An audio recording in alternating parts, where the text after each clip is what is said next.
think from a policing perspective, the most important thing is that in the last 5 to 10 years, what we've seen is a big shift to looking at policing through the lens of evidence.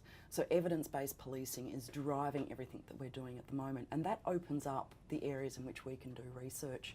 Some of the areas that I've been involved in is particularly looking at the way in which police work with and deal with issues for victims more than offenders or other criminal justice practitioners. So in the past I've been looking at hate crime policies, but also the responses by policing services to victims of hate crimes. And in Australia next year I'll be undertaking the first ethnographic study of policing practices.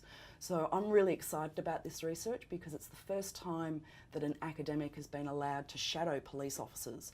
And I'll be doing this for about 6 months, shadowing police officers in rural and regional Tasmania to look at the way in which they engage with community, but also the way in which the community becomes almost deputised into crime control and law and order. So I'll be looking at both the police and also the communities in really rural and remote regional Tasmania. And this is really important because most of the research we have to date is in fact based in the city. And a lot of the strategies that we've developed, particularly community policing, is because of big city issues. By looking at rural and regional Australia, we can then start looking at the ways in which the community plays a role in policing and the role that the police plays in developing those communities as well.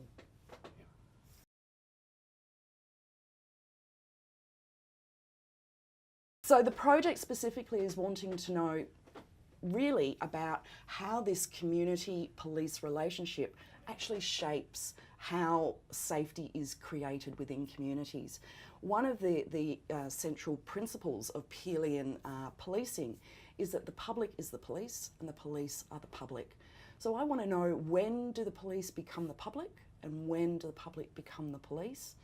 But also, what kind of strategies actually make policing in small communities work, given that normally there's only 1 or 2 police officers in these outstations.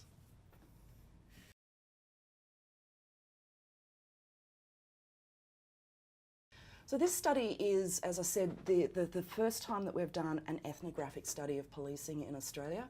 This is not usually approved because it's getting behind the scenes, looking exactly at what police are doing, shadowing them, and also observing their behaviours. This research is predominantly about observing the police officers, but I'm also going to be doing what's called life history interviews. And these are, unlike normal interviews for research, which are possibly 30 minutes to an hour, a life history interview sometimes takes up to 8 hours over several sessions. And we ask the police officers to actually do a timeline of their lives and their careers in policing and talk about how that shapes what they do in policing.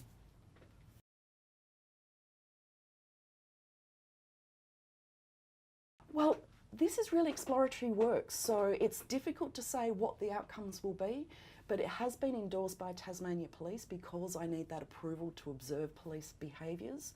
And I think the critical thing that's going to come out of that is what kind of resources are needed in small town communities to do policing, to create that safety, and how can that be transferred back to cities where we've got enormous amounts of policing resources but not actually dealing with the crime that is occurring.